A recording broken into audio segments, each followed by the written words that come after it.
Let's return to This Week in America. Here's your host, Rick Bratton.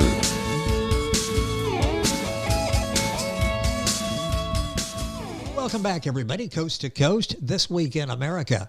Robert Maddock has a love of history, graduated from St. George's School, Middletown, Rhode Island, Stanford University with a BA, was captain in the United States Marine Corps with active service and reserve duty 1956 through 65, part of which was in the Middle East. Now, he graduated from the University of Virginia with an MD, did 5 years postgraduate training at the University of Utah College of Medicine and University Hospitals of Cleveland, full-time faculty for 3 years, eventually adjunct professor of medicine at the University of Utah, fellow in the American College of Physicians, in private practice until 2007 when he retired. He's the author of The 1300 Years' War and Operation WAPPEN, A War That Never Was. Now, the book 1300 Years' War, in 2 volumes, describes the evolution of Judeo Christianity and Islam and 1300 years of warfare between them. Operation WAPPEN, A War That Never Was, is an autobiographical account of his service during Operation Deepwater and WAPPEN in the Eastern Mediterranean, September-October of 1957. And Robert Maddock is with us on This Week in America. Dr. Maddock, welcome to the program. It's great to have you with us. It's great to be with you, Rick. Thank you. So much to talk about with both books that you've written, and I'm fascinated by Operation WAPPEN, which basically I understand is a secret mission. Give us a little background on this story and your involvement in it. Oh, thank you. I will. When I graduated from basic school, I went to artillery school, and from there I was sent to Camp Lejeune, North Carolina, and eventually ended up in Fox Battery, 2nd Battalion, 10th Marines. Now, for those who don't understand quite what goes on, in warfare, the artillery is separate from the infantry, but the artillery supports the infantry. And we were supporting 3rd Battalion, 6th Marine Regiment, and were their artillery support. As a forward observer, I was detached from the battery and became another foot soldier in the 3rd Battalion, 6th Marines. And my duty there was to act as a forward artillery observer for that particular unit. You know, it's interesting, Operation WAPPEN, A War That Never Was. Can you talk about the mission? Because there is secrecy, I think probably still involved to this day over some of the operations there. What was the assignment? What were you doing there? Well, I was an artillery forward observer for 3rd Battalion 6th, which was the primary unit to take part in both of these operations, Deepwater and Operation WAPPEN. When I got to Camp Lejeune, there was a call for volunteers to go to the Mediterranean for a mission, and the only mission they mentioned was Operation Deepwater. We never knew about Operation WAPPEN, but at any rate, Deepwater was supposed to be secret, and consequently, crazy stuff started happening. I got sent over from I Battery to Fox Battery without orders, no orders. I just had to walk over there. When I got there, I was interviewed by the captain, and the captain was a fellow by the name of Captain Kane, very much like the Captain Kane, not in personality, but the same spelling as the Kane Mutiny. At any rate, he sat me down and said, Lieutenant Maddock, it would be really wise of you if you got your own service pistol. And I said, oh. He said, yes. Just go online and buy yourself a service pistol, and when it comes, get the cheapest one you can. But when it comes, you'll have a serial number, and you'll take that little Hummer over to the armory, and they'll fix it for you. Well, I did exactly that. I wrote to Golden State Arms Corporation in California, and for $18.50, they sent me a good old-fashioned 1911 semi-automatic pistol, service type. And it arrived, and so I sent it over to the armory as directed, and it came back to me 2 weeks later, match conditioned.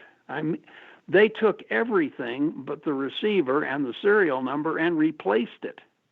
So I have a brand spanking new pistol, and match condition now, instead of the good old Marine Corps 25-pound trigger pull, I've got a 3-pound trigger pull. In other words, it's on a hair trigger. Yes. And really a good piece of equipment. And so at that point, everything being set, we set out to get trained.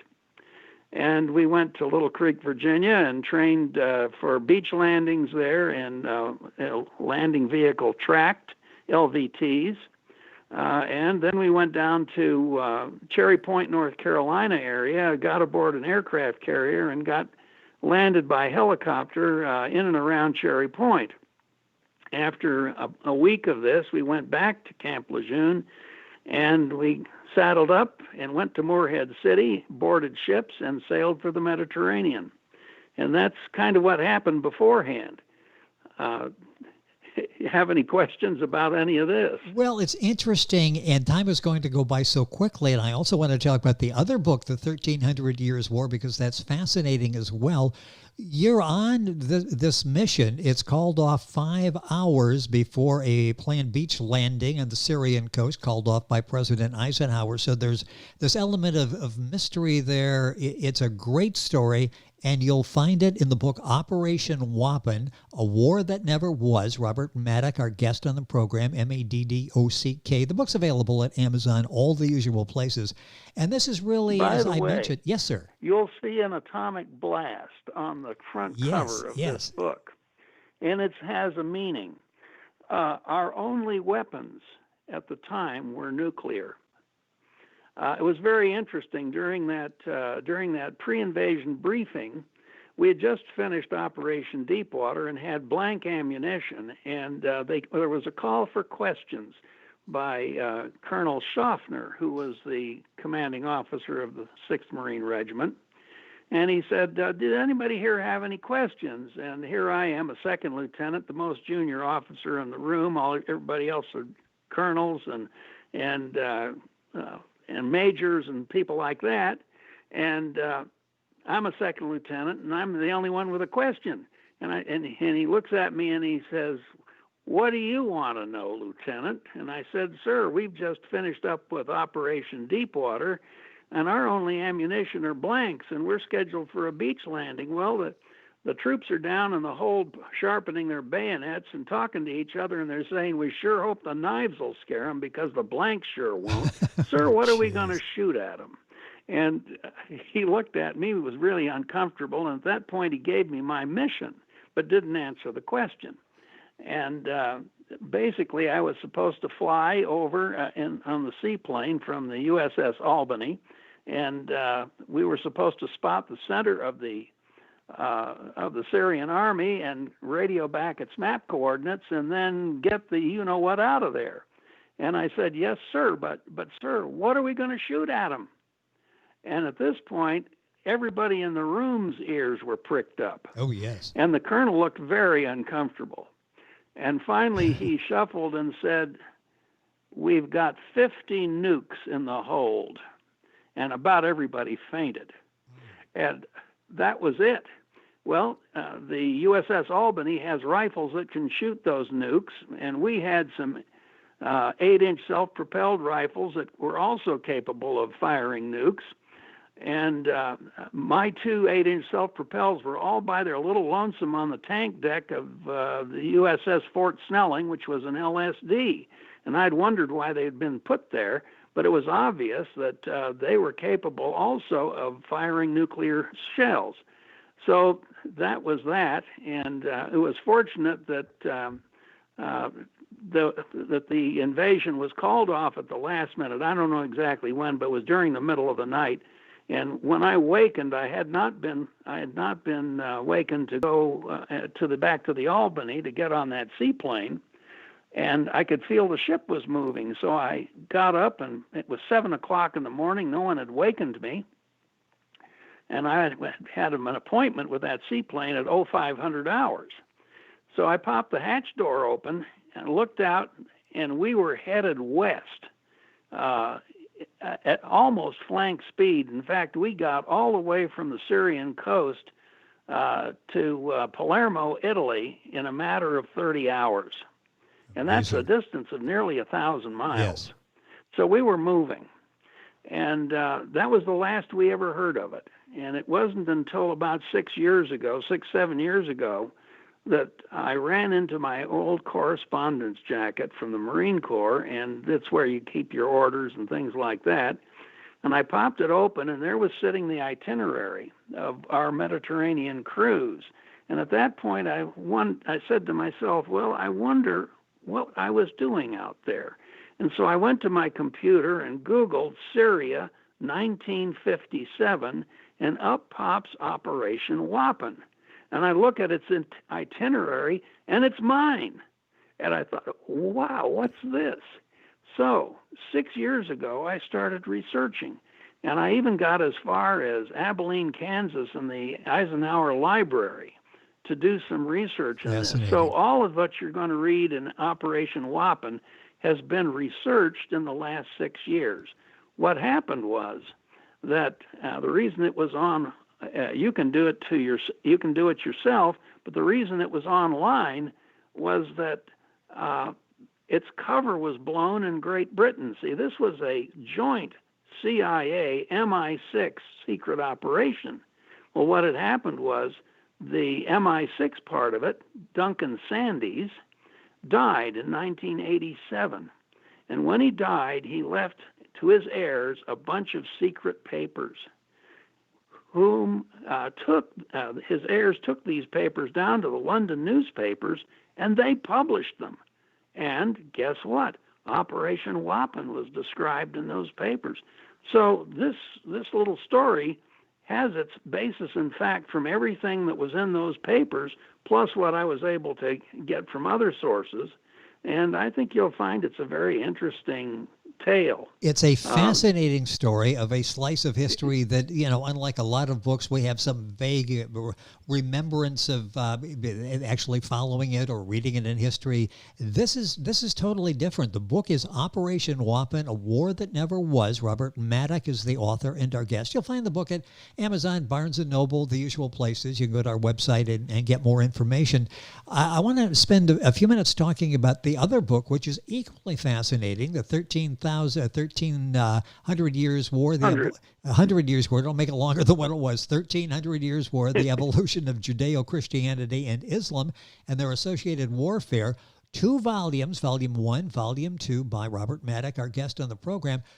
So many fascinating aspects of this. Let's talk about the Prophet Muhammad. You have something there that's unique. We have to this something book. there that nobody else has. Yes, by the way. yes. Tell us a little bit about that. For about 150 years, historians have stated that Muhammad had epilepsy.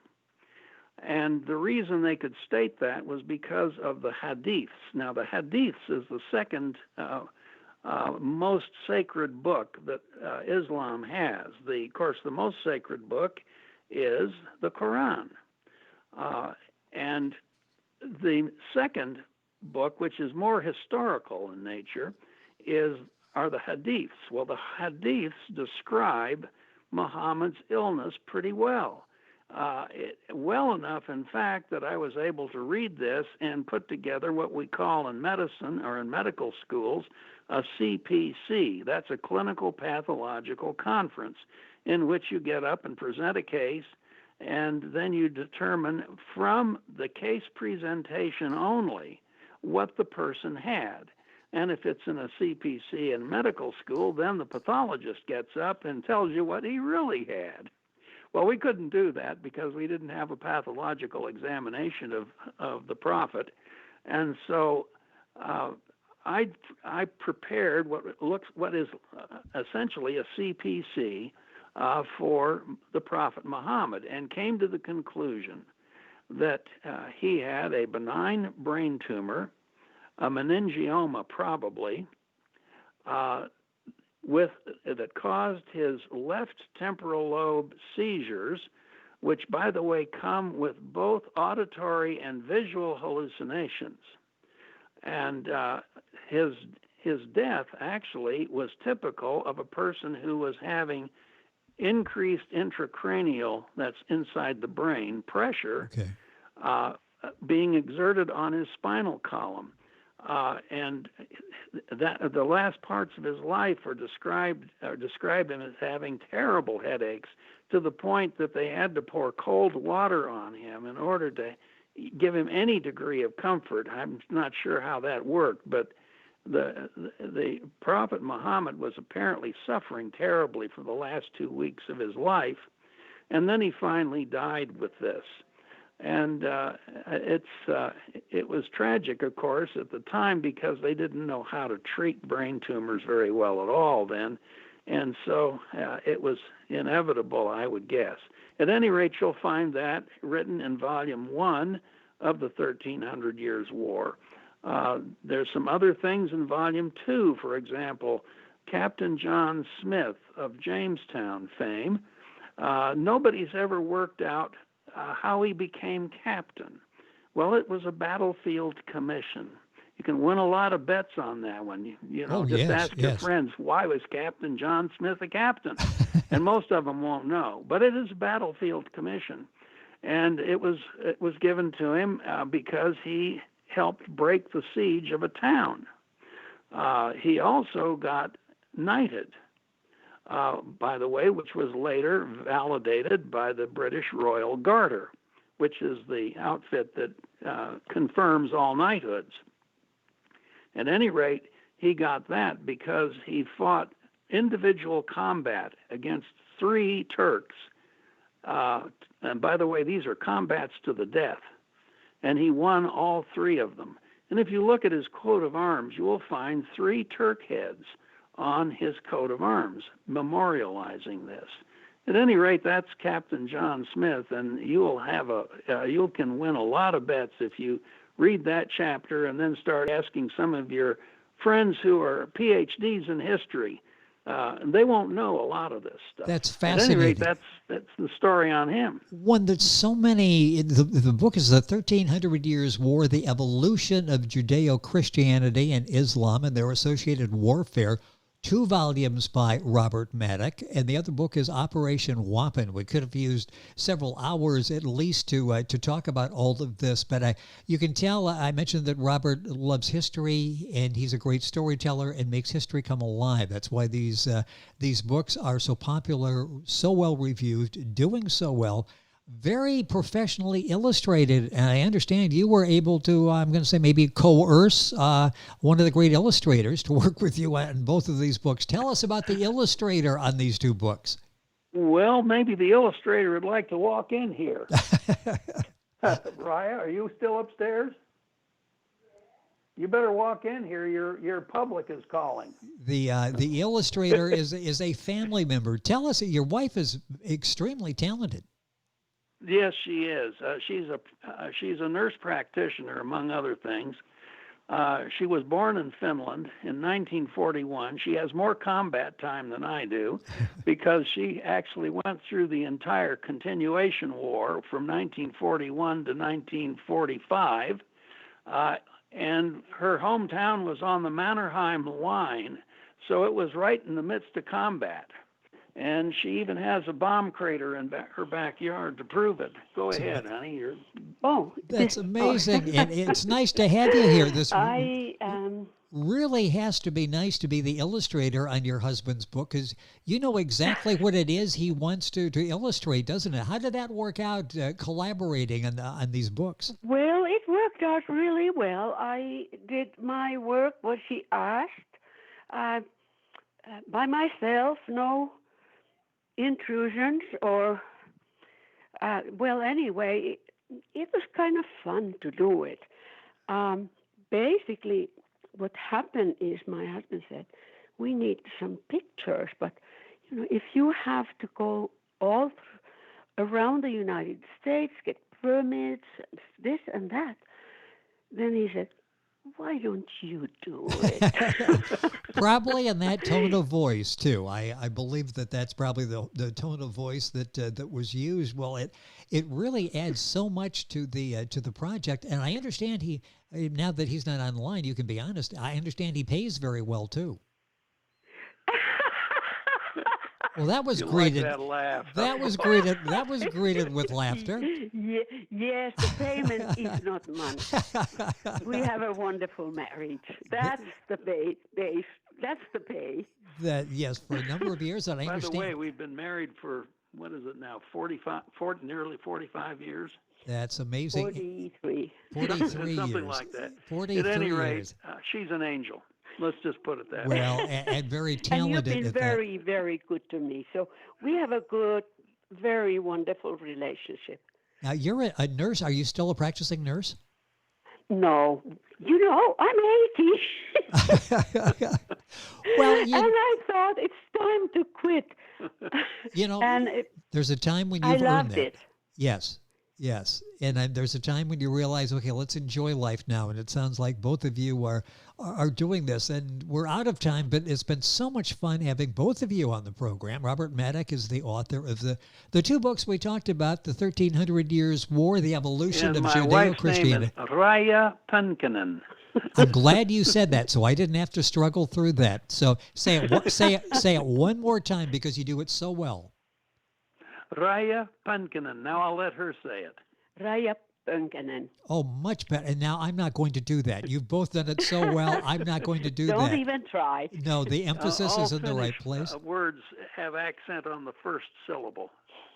See, I learned something else here today. So this has been history, a little Finnish grammar that I've learned. It's just, it's been an amazing day. It's been so much fun. And by the way, she has sisu. Do you know what sisu is? No. It's a Finnish word for intestinal fortitude. Very good. Or guts. Or guts, okay. In a way, that's how we kept our country free from Soviet Union during the war. Yes. Because we fought the Russians. You've got a whole story there that you should sit down and write as well. What you've gone through and all of the different experiences, and would love to talk about that at some time, and hopefully put that in book form as well. There is a book that you probably your listeners might want to look at. It's called The Winter War. I don't remember who wrote it. Pönkänen. What? Pönkänen. I think if you just Google that, the Winter War, what time frame? So if they look for that, they'll make sure it's got the right title. 1939-40. Okay. There were 105 days. The Finns fought the Russians, and according to Khrushchev's diaries, the Russians lost 1 million men killed in 105 days. Wow. In that book, in fact, one of their generals said, "We have conquered enough land to bury our dead." Oh, that's amazing. It just it's been so much fun. We've learned so much on the program. If you're looking for that book, it'll be history, and you've got the time frame there to make sure you've got the right book. The two books that Robert wrote, again, 1300 Years War, The Evolution of Judeo Christianity and Islam and Their Associated Warfare, Volume 1, Volume 2, and Operation WAPPEN, A War That Never Was, by Robert Maddock, our guest on the program, Maddock. We're out of time. It's been so much fun having both of you on the program. Hopefully we can do this again. Thank you for sharing your story. You're welcome. Thank you for having us on. It has been our pleasure, and all the information on our website, thisweekinamerica.us. We're back on today's program after these messages. This Week in America is online. You can visit our website, thisweekinamerica.us. Scott Pinkerton, associate producer of This Week in America. Jay Anderson, segment producer. Ben Watson, webmaster. Otto Bechet, director of engineering and TV production. This Week in America produced and is a trademark of Blue Funk Broadcasting, LLC. For information on all of our guests and to listen to this week's show, our website again at thisweekinamerica.us. And I'm Sean Bratton, executive producer of This Week in America.